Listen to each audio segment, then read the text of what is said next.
Bienvenue dans cette nouvelle édition du QG Weekend. Au sommaire de l'actualité, le Parlement ougandais s'inquiète de la hausse du niveau d'endettement du pays. Avec près de 40 milliards de shillings de dette en 2018, le pays se présente comme l'un des plus endettés de l'Afrique de l'Est.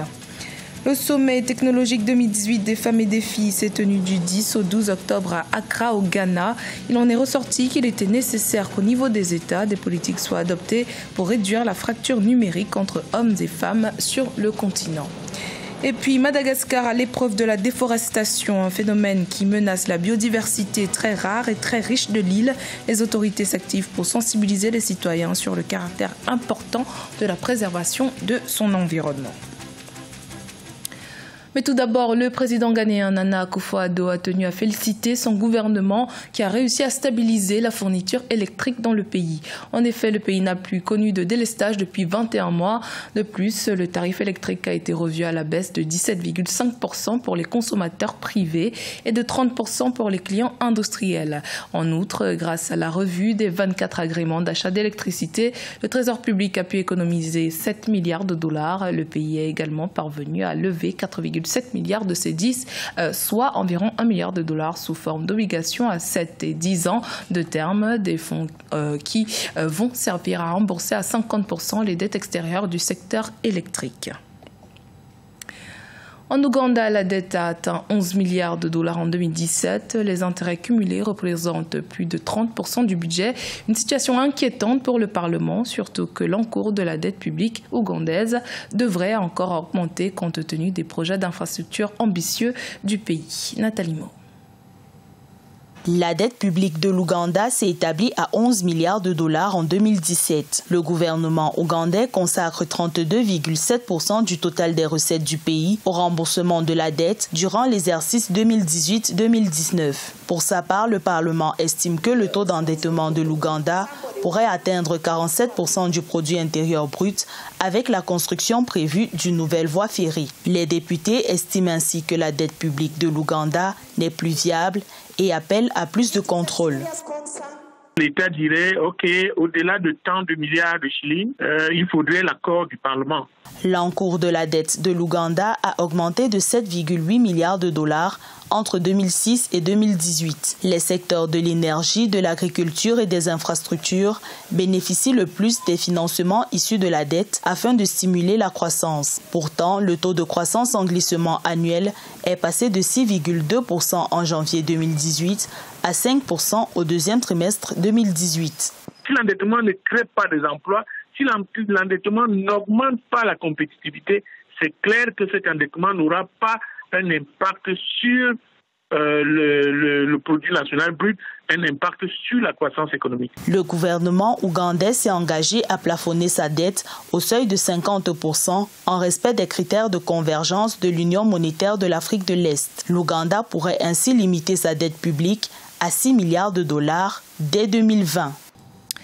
Un avion de la compagnie privée éthiopienne National Airways a lancé samedi 13 octobre le premier vol commercial entre Addis Abeba et la capitale somalienne Mogadiscio, chose qui ne s'était pas produite depuis 41 ans. Un nouveau signe selon les analystes du réchauffement des relations diplomatiques entre les deux voisins de la Corne de l'Afrique.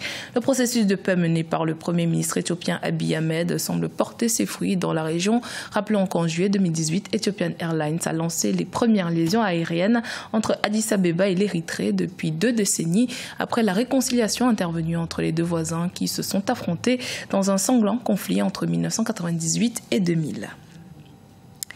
Du 10 au 12 octobre étaient réunis à Accra au Ghana des leaders technologiques de plus de 30 pays africains.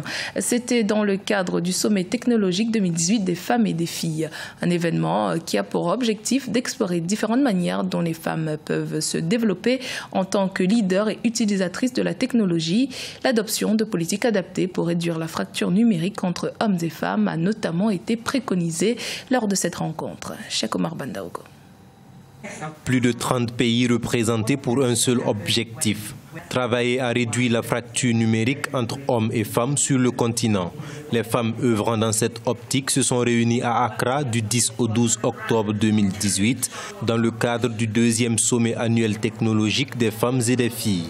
Digital gender divide La fracture numérique entre les hommes et les femmes est essentiellement liée à l'accès aux technologies numériques et leur utilisation. Nombre de ces facteurs ont aussi tendance à être politiques, civiques et sociaux. Ils contribuent également à créer une expérience numérique différenciée. Le déficit infrastructurel constitue le principal facteur des charges relativement élevées en termes de connectivité. Selon ces femmes, l'adoption de politiques au niveau étatique est nécessaire pour garantir un accès moins coûteux à Internet. Afin de nous assurer que nous avons un accès abordable à Internet en Afrique, nous avons besoin avant tout que les gouvernements africains adoptent la politique d'un pour deux, c'est-à-dire en gigaoctets de données pour un revenu mensuel moyen ne dépassant pas 2%. Ce groupe de femmes avait déjà proposé la création de cybercafés et des pôles d'innovation adaptés aux femmes, offrant des possibilités de formation, de sécurité et économique. Mais un rapport publié par la Web Foundation en début 2018 a révélé qu'environ 408 millions de dollars alloués aux gouvernements africains pour accroître l'accès à Internet, en particulier pour les femmes et les filles, n'ont pas été utilisés. En Guinée, la directrice de l'Agence guinéenne pour la promotion de l'emploi, Diariatou Diallo, s'est donné pour mission la lutte contre le chômage. Le taux de chômage avoisine les 39% dans le pays, selon l'agence, qui s'engage à apporter des solutions concrètes. Siamlo Victor Asseji. Directrice de l'AGIP, Agence guinéenne pour la promotion de l'emploi, Diariatou Diallo pilote depuis des mois plusieurs initiatives publiques destinées à réduire le taux de chômage dans son pays. À ce titre, le projet Booster les compétences a permis jusqu'ici de répertorier 11 secteurs porteurs avec une base de données fournie reliant plus de 30 000 jeunes à plusieurs entreprises. On a sélectionné 100 jeunes. Nous les avons formés en 3 jours. Ensuite, les 25 meilleurs, on les a formés sur le modèle comment faire un business plan. Et donc, parmi les 25, il y aura 10 lauréats qui vont avoir une enveloppe de 15 000 $. Pas pour leur donner les sous, mais pour qu'ils puissent se former, pour qu'ils puissent avoir un mentor en coaching d'1 an. L'épineuse question de l'inadéquation de la formation avec le marché de l'emploi préoccupe également Diariatou Diallo. Causée en partie par une défaillance du système éducatif, le chômage était évalué à près de 39% selon une récente étude. Ce projet Booster les compétences pour l'employabilité des jeunes vient corriger les défaillances du système éducatif en nous permettant de mettre en place des consortiums entre une entreprise et un centre de formation pour qu'ensemble qu'ils construisent les curricula de formation. Et là, on est sûr que nos jeunes qui vont sortir de ces centres de formation auront une formation que l'entreprise en consortium a besoin. Engagée pour un développement socio-économique inclusif, Diariatou Diallo encourage fortement la jeunesse à entreprendre. L'initiative Salon de l'emploi et de l'entrepreneuriat guinéen récompense à cet effet les jeunes qui osent sur place, mais aussi ceux de la diaspora. Madagascar est l'un des pays les plus riches de la planète en termes de biodiversité. Au total, 3000 espèces de papillons évoluent sur l'île, au moins 364 reptiles y cohabitent, soit autant que dans toute l'Europe, et on compte également environ 300 amphibiens. Une biodiversité rare, menacée par la déforestation. Vinanoda. L'exploitation forestière et les activités humaines menacent la biodiversité de Madagascar. 44% des forêts naturelles de l'île ont disparu ces 60 dernières années. Et depuis 2005, le rythme de la déforestation s'accélère. La réserve communautaire de Vohibola est menacée.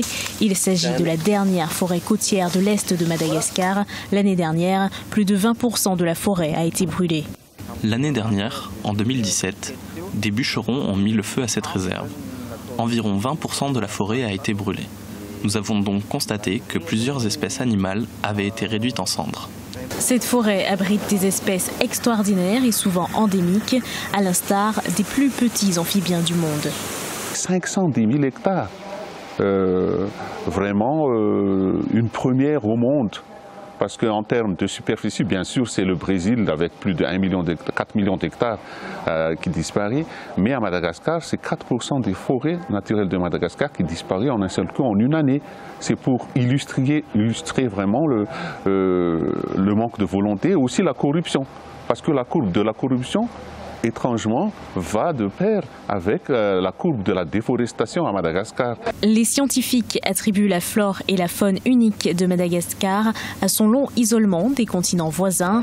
L'île a été isolée des autres masses continentales depuis plus de 160 millions d'années. Il y a 60 ans, les forêts primaires couvraient près de 30% de la grande île. Depuis, 50 000 hectares de forêt disparaissent chaque année. C'était le journal de la rédaction. Merci de votre fidélité. Dans un instant, une nouvelle édition de l'actualité sur Africa 24.